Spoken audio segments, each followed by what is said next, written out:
Boa noite, pessoal. Hoje nós estamos aqui com o nosso amigo Paulo Fernandes, que vai fazer uma palestra para nós aqui do Grupo Espírita Dr. Inácio Ferreira, falando sobre a vida do Paulo de Tarso, né? O Paulo tem feito a divulgação de alguns episódios que ele gravou, né? Contando essa história tão bonita que ele produziu, né? E aí, hoje ele vai falar para nós um pouco sobre a vida de Paulo de Tarso, né? Uma história tão linda de um apóstolo, né? Se é assim que a gente pode dizer, né? Como diz seu livro, né, Paulo? Sem dúvida. Que teve uma mudança tão grande, né? Tão representativa para nós, né? Que é fonte de inspiração. Então, eu vou ler a mensagem para nós elevarmos os nossos pensamentos, os nossos sentimentos, para podermos absorver melhor os conhecimentos que esse irmão vem nos trazer hoje. E depois o Paulo vai nos cumprimentar e falar um pouco sobre a palestra.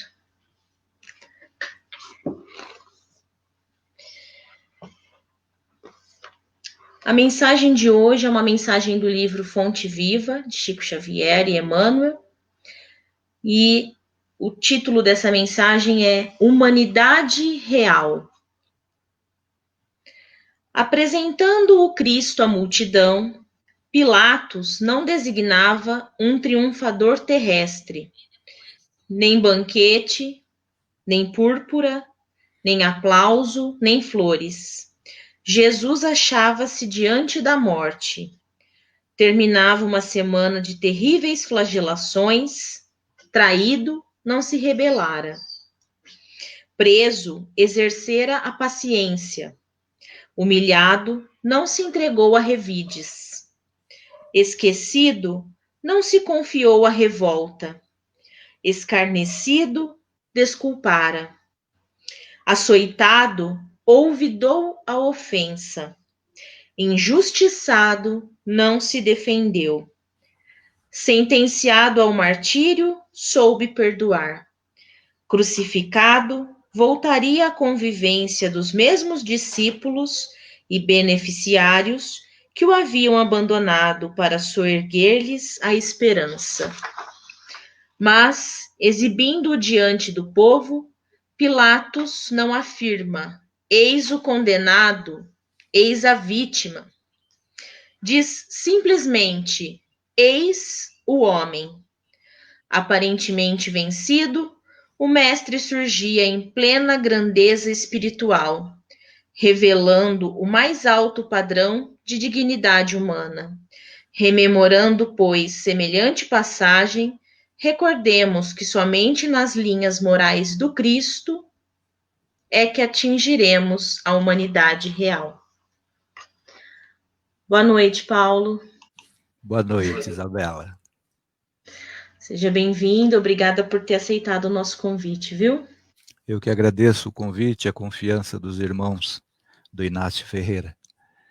A você e ao querido amigo Flávio, muito obrigado pelo convite honroso que me fizeram para falarmos um pouco a respeito da vida deste que é o apóstolo dos gentios, Paulo de Tarso.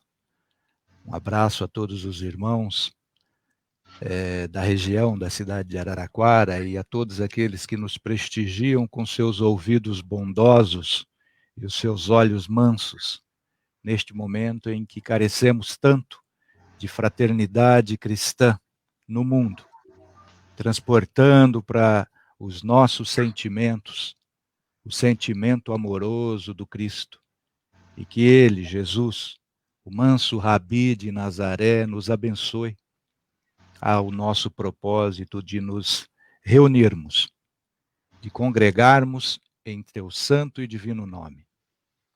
Muito obrigado mais uma vez. Sejam bem-vindos todos irmãos e irmãs.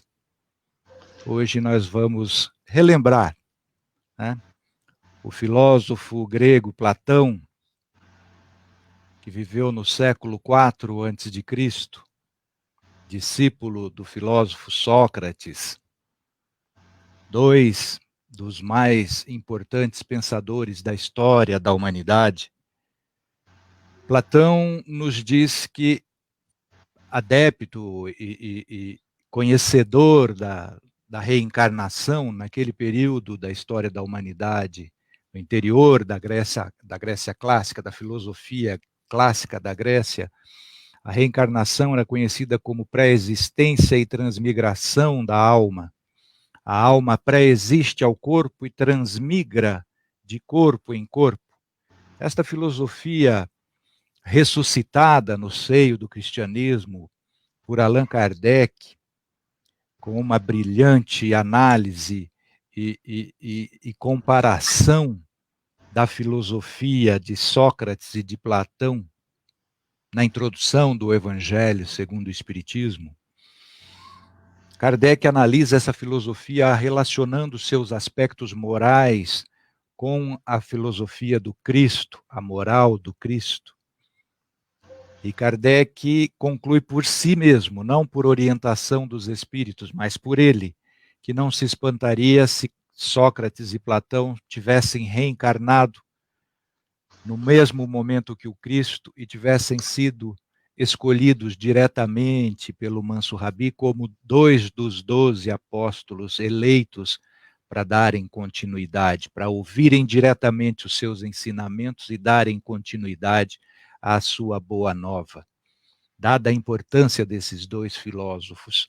Platão, na sua teoria do conhecimento, diz que a alma pré-existe e transmigra de corpo em corpo, reencarnando periodicamente, para a perfectibilidade, para adquirir, para realizar a perfectibilidade. E neste seu ciclo reencarnatório, que os nossos irmãos indianos chamam a Sansara, a roda da Sansara, do budismo e do hinduísmo, Platão diz que a alma vem para este mundo para conhecer o bom e o belo, mas que, na verdade, ela já conhece o bom e o belo no mundo das ideias, de onde ela veio, e aqui ela vai apenas rememorar, de acordo com as experiências do mundo, rememorar o bom e o belo. É só isso que a gente faz hoje. Nós não temos nada de original para transmitir aos irmãos.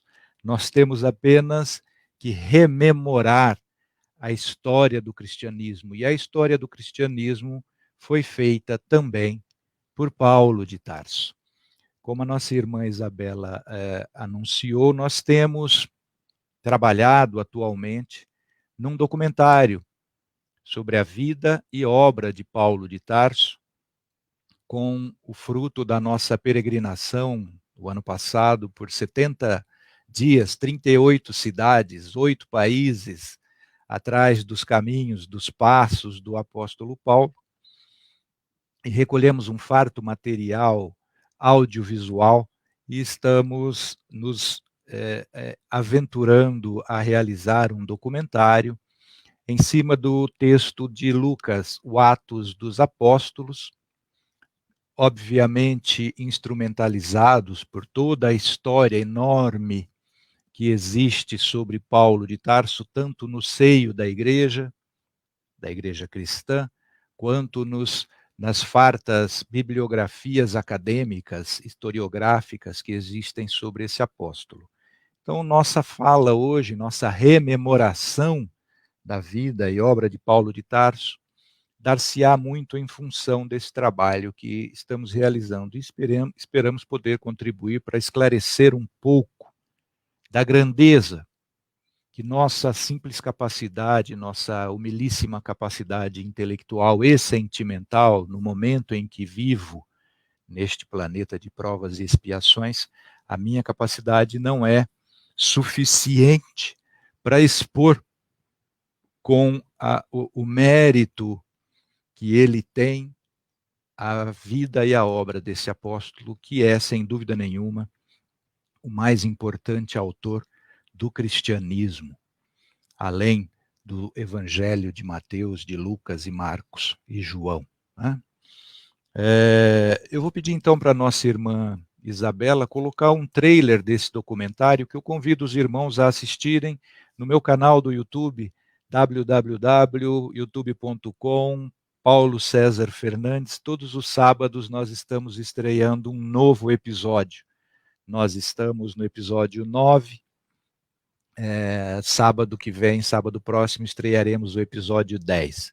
Eu peço então à nossa irmã Isabela que nos coloque este trailer para a gente ter um tira-gosto.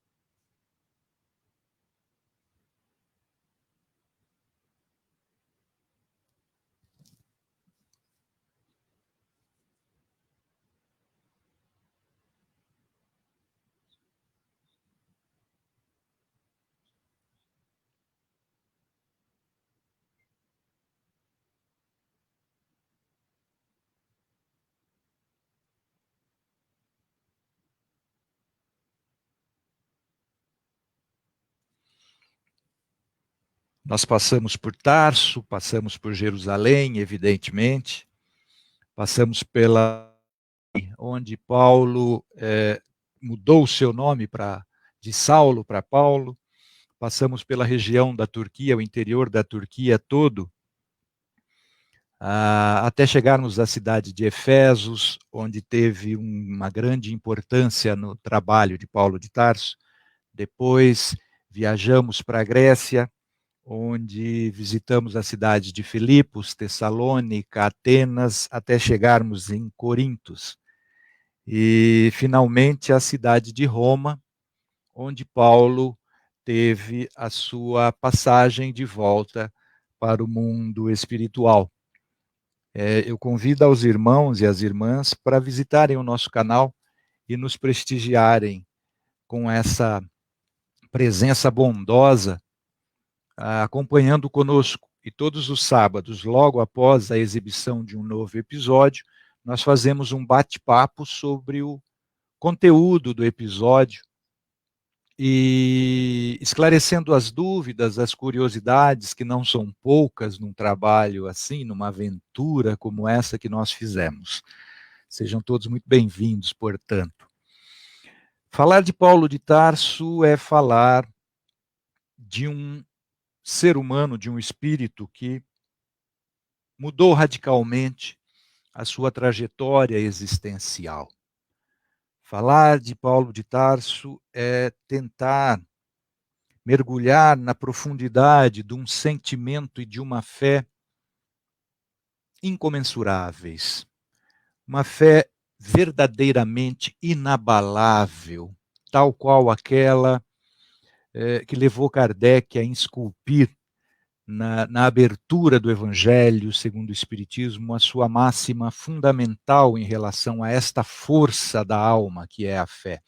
Fé inabalável só o é aquela que enfrenta face a face a razão, a ciência, a filosofia em todas as eras da humanidade.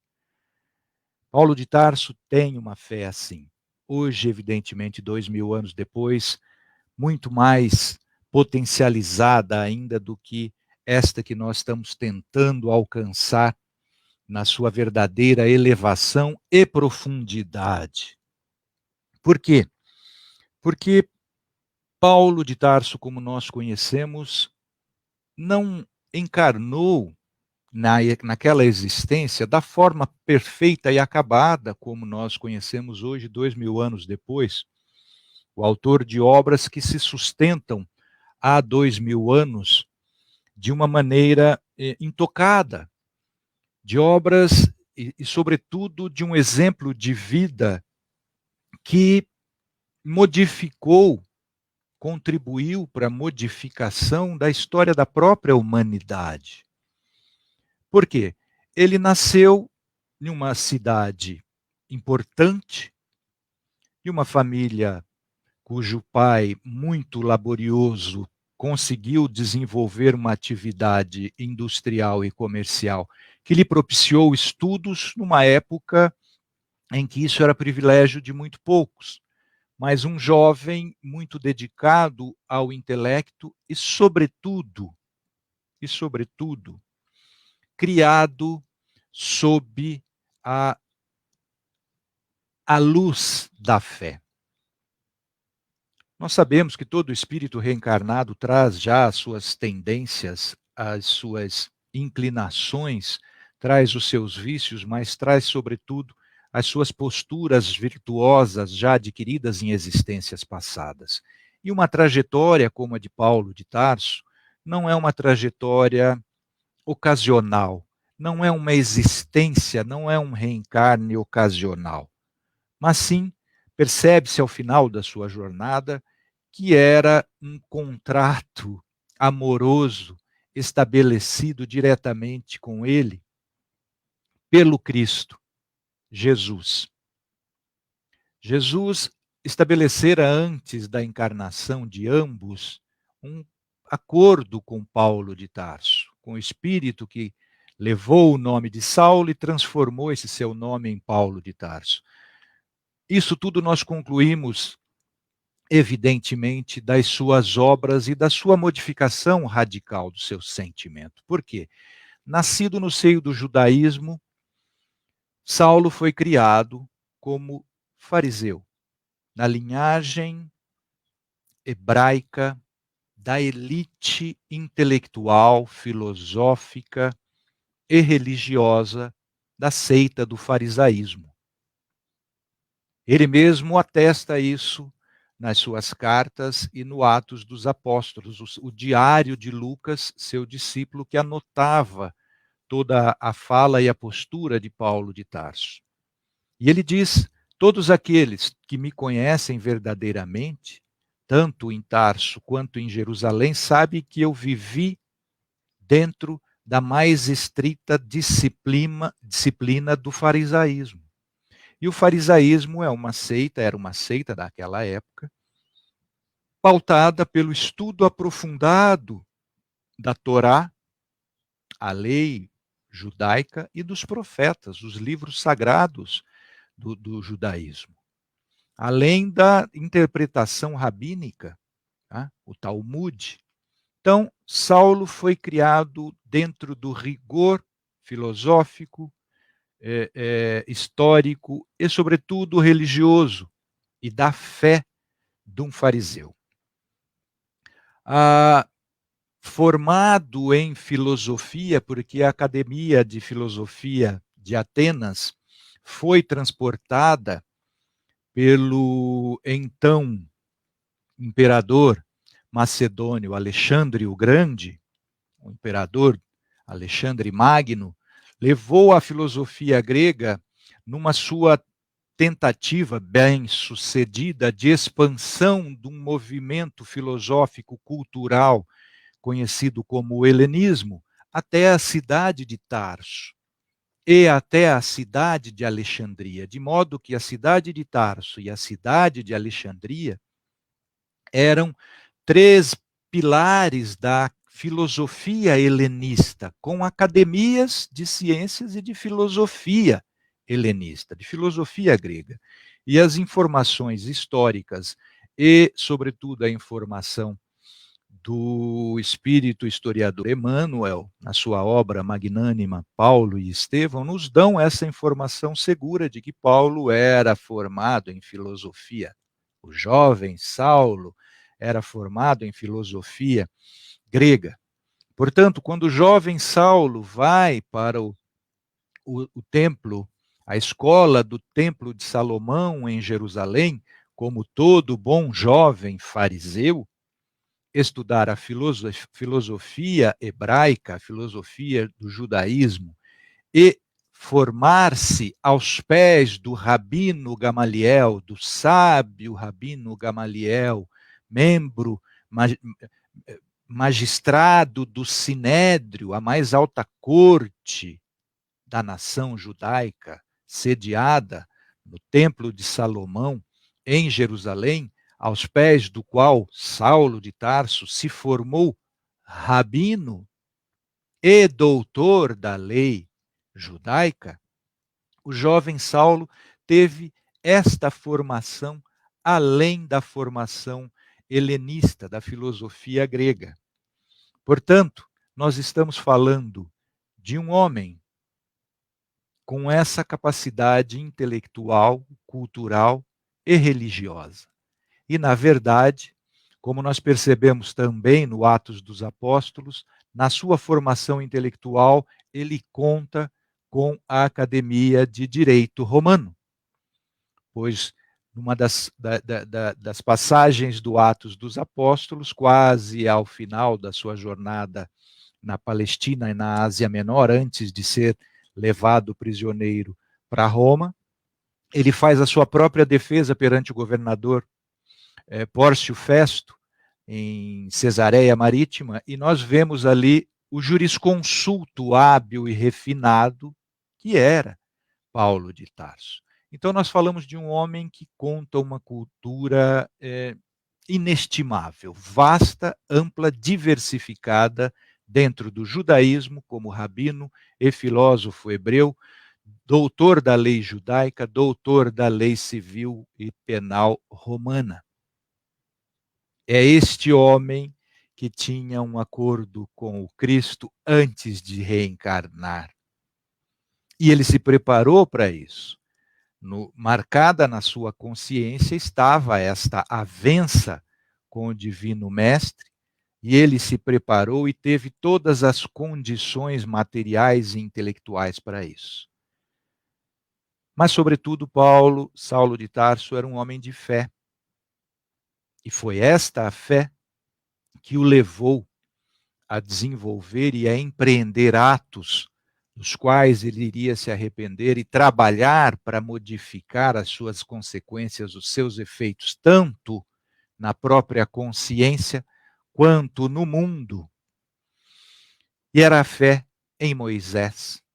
E foi por essa fé inabalável em Moisés, inabalável, relativamente inabalável, como nós vamos ver, eu pretendo tentar mostrar isso, que Saulo se tornou, logo após a crucificação e a volta de Jesus para o mundo dos espíritos, para o mundo espiritual, transformou Saulo de Tarso num ferrenho combatente do cristianismo nascente.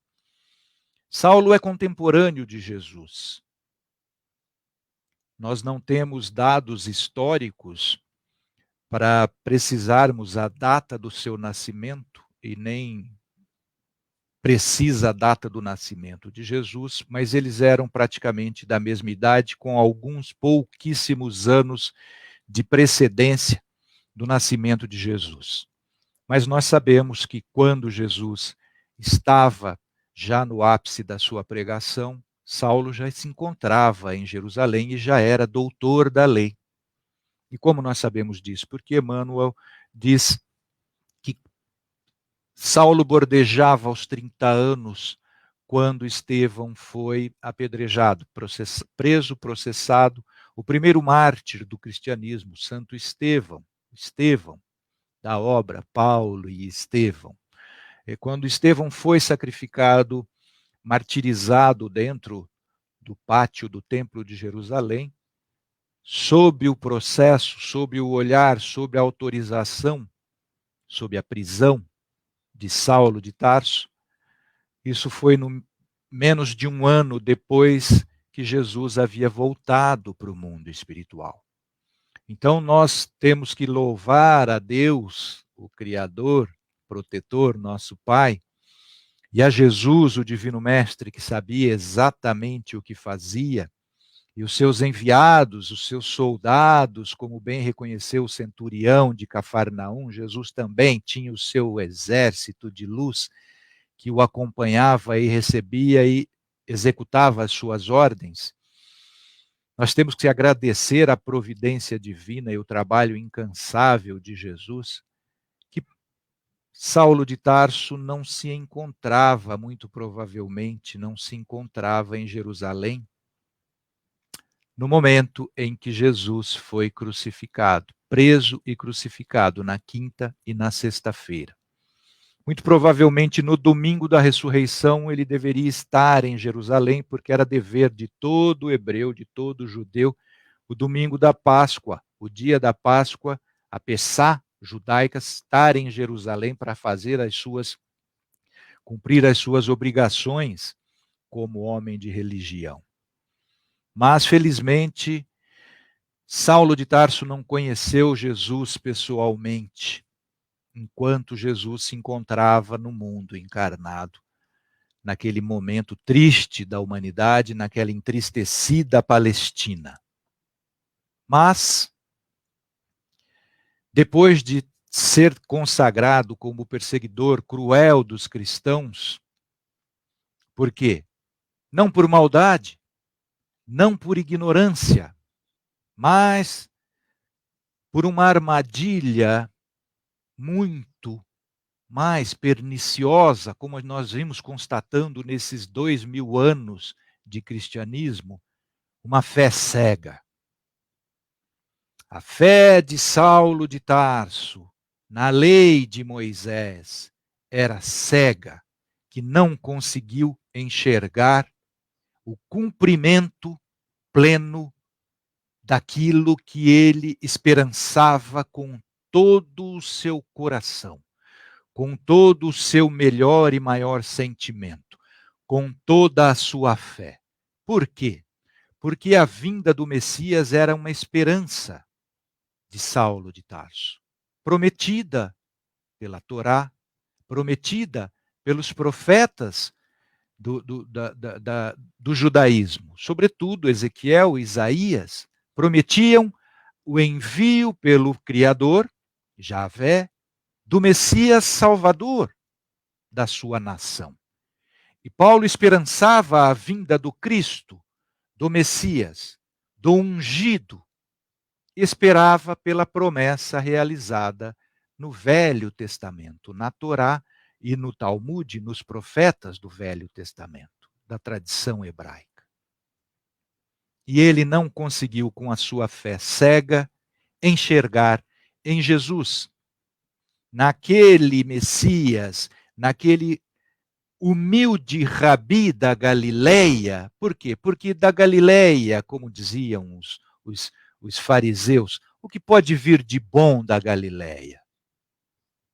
Jamais poderiam imaginar que o enviado, o ungido prometido, viria na pessoa de um humilíssimo rabino galileu, carpinteiro.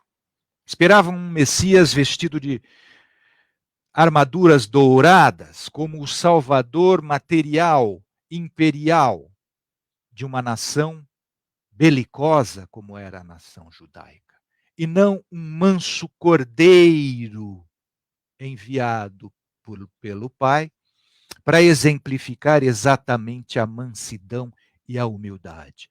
A fé cega de Saulo de Tarso não permitiu a ele reconhecer, como apregou a Platão, reconhecer, diante do exemplo vivo, diante da experiência concreta no mundo, nós reconhecemos o conceito por nós investigado.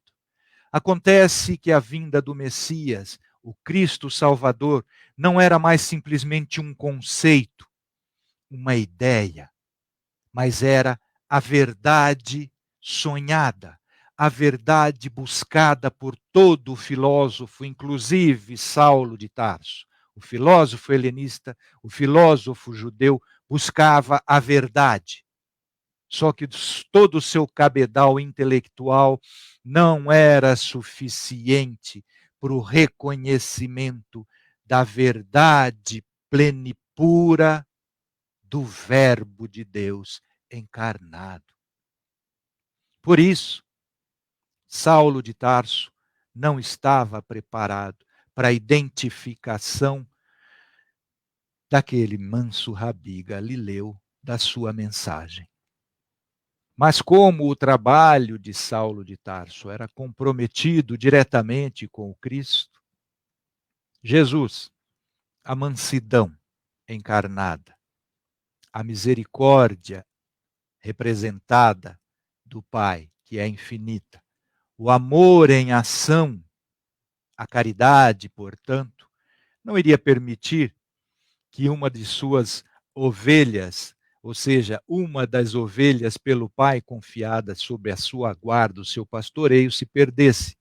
E essa ovelha era muito importante para a sua obra. Essa ovelha era exatamente Saulo de Tarso.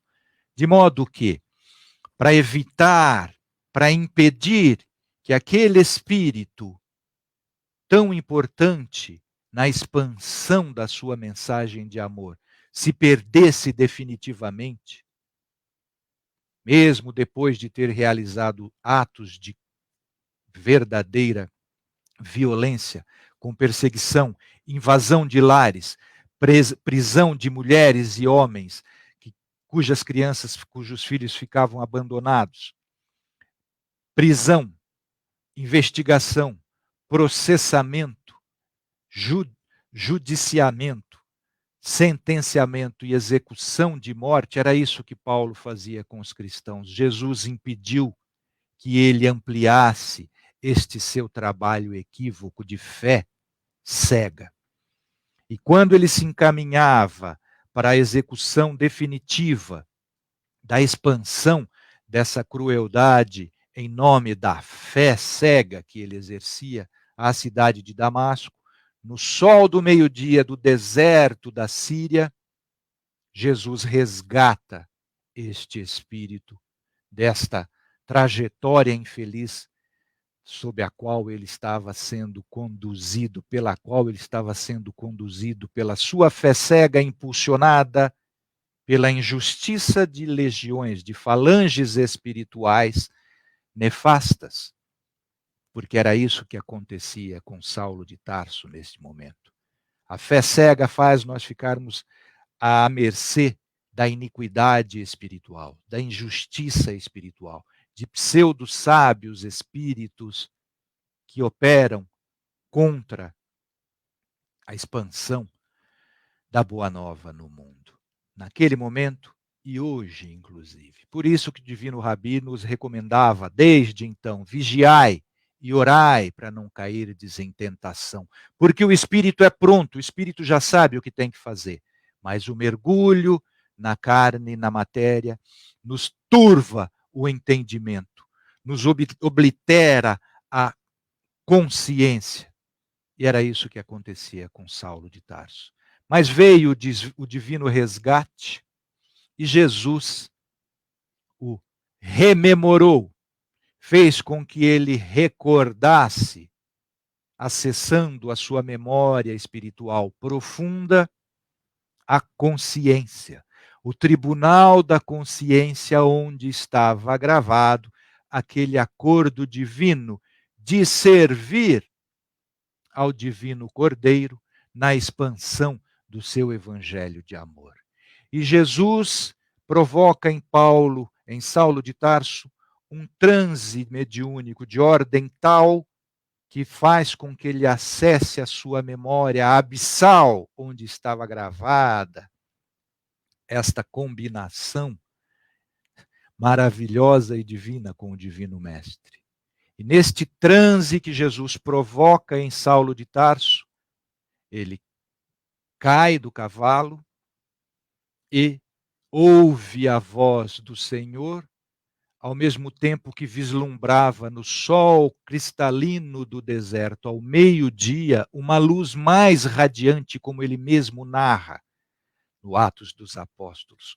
Uma luz mais radiante que o sol, que os seus soldados e os seus escravos também constataram, pois que eram todos médiuns, como médiuns somos todos nós.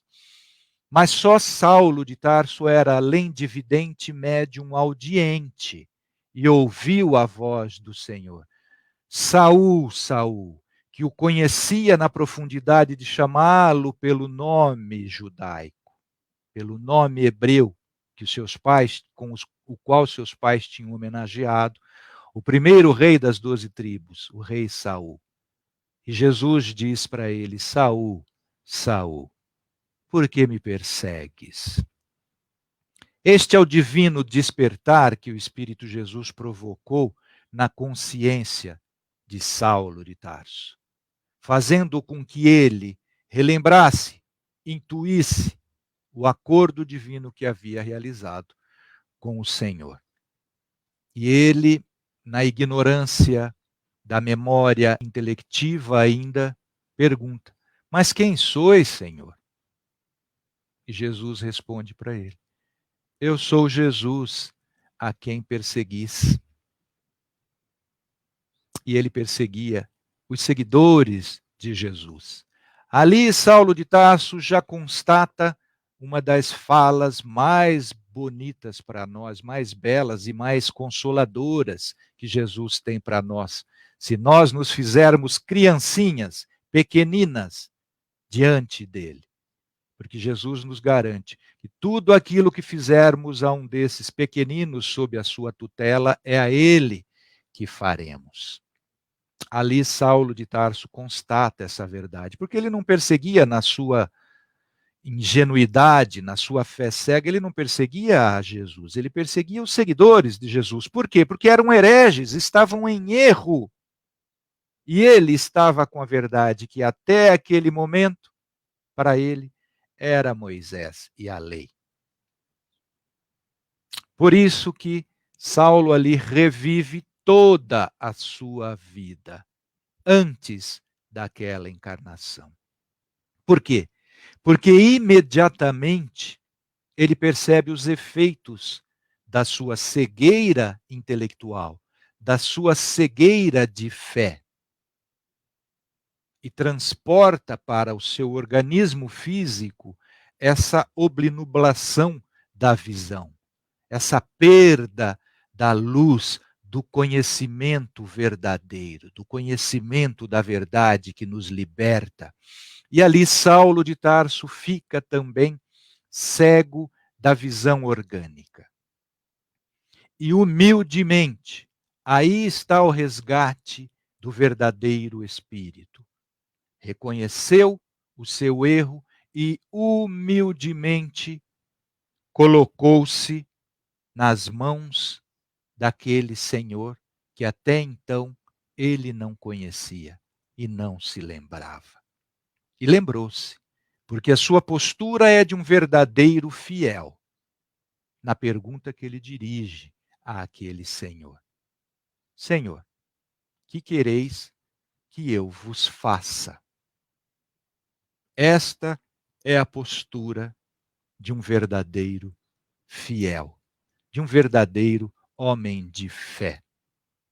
Humilda-se, porque não só foi humildado ao cair do cavalo no solo pedregoso do deserto, mas humildou-se no seu íntimo, transportou para o interior aquele reflexo exterior.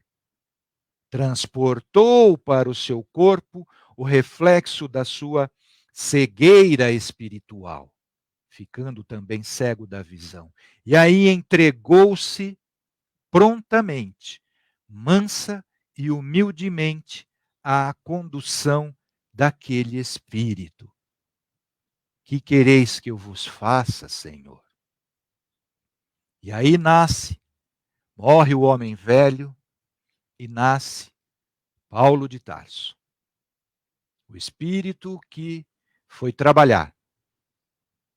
Não ficou olhando para trás, não ficou lamentando os seus erros, mas com fé, com a fé que tinha em Moisés, que ele não perdeu, e que foi importante para nós conhecermos o seu trabalho grandioso de expansão da Boa Nova entre todos os povos sob o domínio do Império Romano naquele momento, que chamavam os gentios, as outras nações, as outras gentes, os outros povos. Os gentios significam isso, os outros povos, as outras gentes. Paulo é, portanto, a partir daquele momento, o representante oficial, escolhido antes daquela encarnação pelo Cristo, para levar a boa nova de Jesus de Nazaré a todas as gentes. E foi ele, portanto, quem fez o cristianismo como nós conhecemos. Sejamos justos com ele. Não foi ele quem fez os dogmas da igreja, como é objeto de tanta crítica hoje, por parte de quem não estuda a sua vida e as suas obras na origem, mas sim através de certas exegeses equivocadas que foram feitas a partir do segundo e do terceiro século, pelos chamados pais da igreja. A doutrina da igreja cristã, católica e protestante não é a doutrina de Paulo de Tarso. A doutrina de Paulo de Tarso é a doutrina do exemplo, do testemunho vivo, com o seu sentimento transformado e transformando-se dia a dia, da promessa que havia no Velho Testamento, que era a esperança de toda a sua nação e que se tornou, pelo seu trabalho, a demonstração da realização plena desta promessa. Não mais uma simples promessa, mas a realização da vida plena. Foi isso que Paulo de Tarso veio fazer. Não é uma tarefa pequena, porque se nós analisarmos que promessa era essa e a transportarmos para hoje, nós vamos ver que o seu testemunho foi fundamental. Qual era a promessa que havia no Velho Testamento e que Jesus cumpriu plenamente e testificou, testemunhou com a sua própria experiência de vida? Era a ressurreição. Porque a ressurreição era uma promessa do Velho Testamento, da Torá e dos profetas do Antigo Testamento, da tradição judaica, de que o Messias, um dos sinais de que o Messias havia realmente vindo ao mundo, é que ele, dentro de 3 dias depois de morto o seu corpo, ele ressuscitaria. Nós sabemos que Jesus ressuscitou na Páscoa, no domingo pela manhã, e isso é relatado pelos 4 evangelistas, Mateus, Marcos, Lucas e João, que saíram também em pregação e foram importantíssimos na divulgação desta boa nova. Mas esta divulgação ficou confinada praticamente no seio do próprio judaísmo.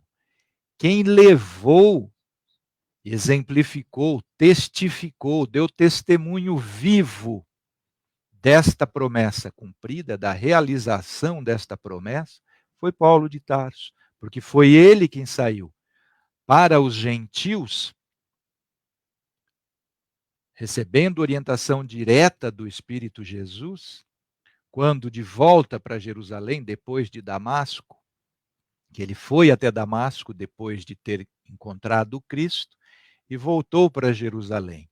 E num dos primeiros encontros depois da estrada de Damasco, do seu renascimento espiritual, da sua renovação espiritual na estrada de Damasco, em Jerusalém, num outro transe mediúnico, sob recolhimento e preces, como bem recomenda Allan Kardec para o desenvolvimento profícuo da faculdade mediúnica no Livro dos Médiuns, a melhor condição para o desenvolvimento da faculdade mediúnica é o recolhimento e a prece.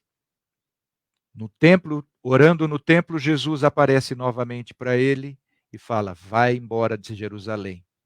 O seu testemunho aqui não será aceito.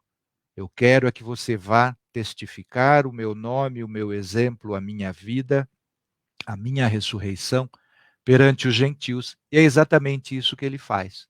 Ali, novamente, é rememorado na sua função principal previamente estabelecida com o Divino Mestre. A pregação, a expansão do cristianismo, da vida do Cristo, do exemplo do Cristo, da esperança revivida, da esperança realizada, concretizada perante os demais povos, os povos das outras nações, as outras gentes, os gentios. E é isso que ele faz.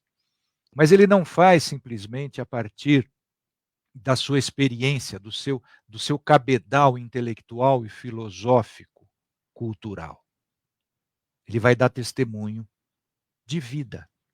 Eu estou perdido no horário. Deixe-me ver aqui, 47, temos 10 minutos.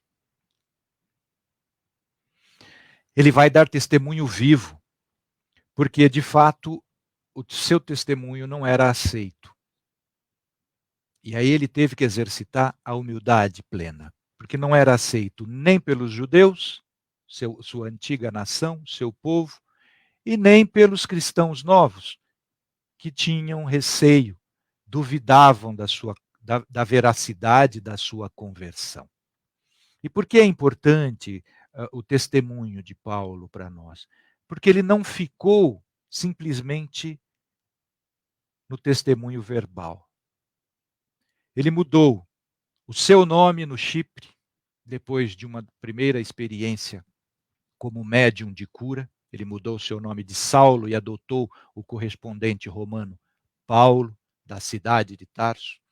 Ele abandonou a sua profissão como magistrado, ministro da Suprema Corte do Tribunal de Salomão, o Sinédrio, a mais importante corte judiciária e religiosa daquele tempo, do mundo todo.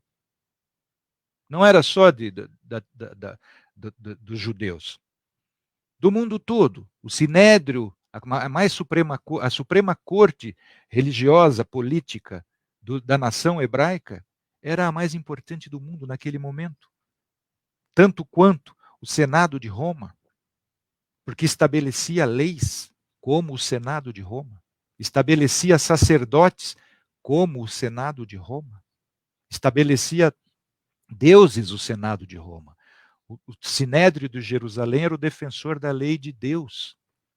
A Torá, consagrada por Moisés, enviada através de Moisés, ele abriu mão do seu cargo no Sinédrio, tirou a sua toga e vestiu a roupa humilde de um simples tecelão, abriu mão do seu salário, perdeu a família, perdeu os amigos, ficou sozinho no mundo, sendo amparado somente pelo ancião cristão Ananias, que restituiu a sua visão na cidade de Damasco, e pelo Gamaliel, o seu velho e sábio mestre hebreu, que lhe presenteou, segundo a divina obra Paulo Estevão, com a primeira cópia das anotações de Mateus, que viria a ser conhecido posteriormente como o Evangelho de Mateus. Com esses dois amigos somente, ele recomeçou a sua vida de fé. Agora, renovado verdadeiramente no seu sentimento, em nome do Cristo. E toda a história já nós conhecemos. Toda a sua trajetória nós estamos aprofundando. Mas para quê? Para nos tornarmos como Saulo de Tarso, sábios em coisas do mundo? Isso não é sabedoria. A sabedoria verdadeira ele adquiriria durante 30 anos em defesa do evangelho de amor de Jesus, em defesa dos princípios fundamentais da moral de Jesus. O amor em ação, a humildade, a abnegação absoluta à vontade do Pai. Para ele representada na vontade do Senhor que ele serviu com seu sangue, serviu com seu corpo flagelado, serviu com seus pés acorrentados em cadeias férreas, na umidade e na escuridão de masmorras cruéis, onde por dezenas de vezes foi lançado.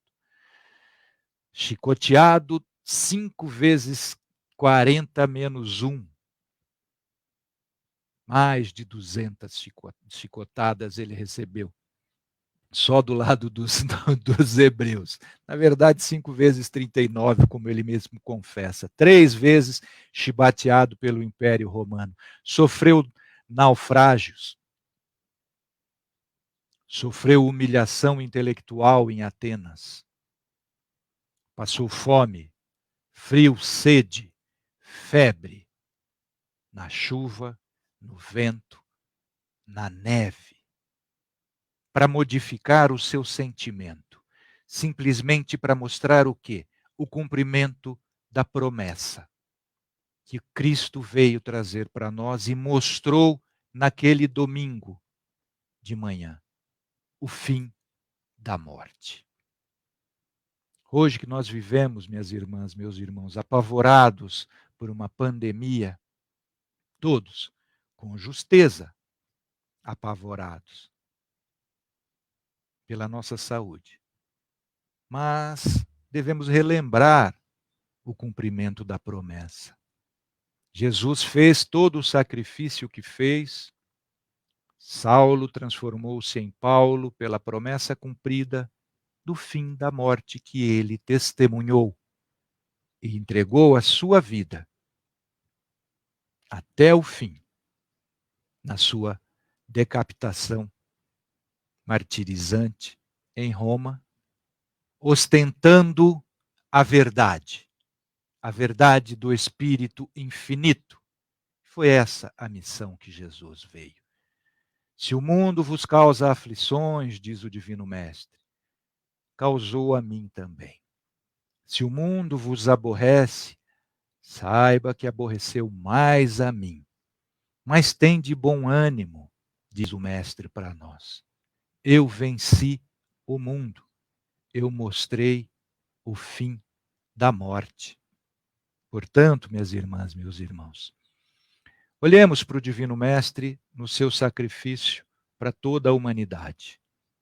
Olhemos para o exemplo de Paulo de Tarso, mas não pelo seu exemplo de intelecto, de razão, mas o seu exemplo de humildação, de transformação não fisiológica, não das vestimentas, não das companhias, mas, sobretudo, do seu sentimento mais profundo, ao ponto de não se dizer digno de ser chamado apóstolo, não se entender digno de ser chamado apóstolo na sua trajetória que transcorria, mas ao final da sua jornada poder afirmar: agora não sou mais eu quem vivo, mas o Cristo que vive em mim. Ou seja, eu já não me importo mais. Eu, persona, eu, ego, Paulo, não tem mais importância nenhuma, desde que eu introjete em mim a vida plena do Cristo Jesus. É este o exemplo de Paulo de Tarso para nós. É esta a vida de Paulo de Tarso para nós, que interessa, que importa, que nos transforma, que modifica o nosso sentimento, unindo-nos em verdadeira fraternidade cristã, transformando o nosso sentimento, eliminando de nós o egoísmo, a raiz de todos os nossos vícios, e nos transformando em verdadeiros seres que se amam como Jesus nos amou. E assim nós nos transformaremos também como se transformou Saulo de Tarso em Paulo. Porque Jesus nos garante que os seus discípulos serão reconhecidos por muitos se amarem. Busquemos esse amor, então. E que Jesus, o Divino Mestre, que inspirou o apóstolo dos gentios, nos inspire profundamente para que nós tenhamos coragem e fé esclarecida pela ressurreição, pela reencarnação, transformando as nossas vidas em vidas a favor do cultivo da boa semente do Evangelho. Que assim seja, que Jesus nos abençoe. Mais uma vez, muito obrigado aos irmãos do Centro Dr. Inácio Ferreira. Obrigado, Flávio. Obrigado, Isabela. Paulo, a gente quer agradecer muito. Eu vou ser breve porque eu não quero estragar essa boa vibração que você nos deixou com o seu encerramento.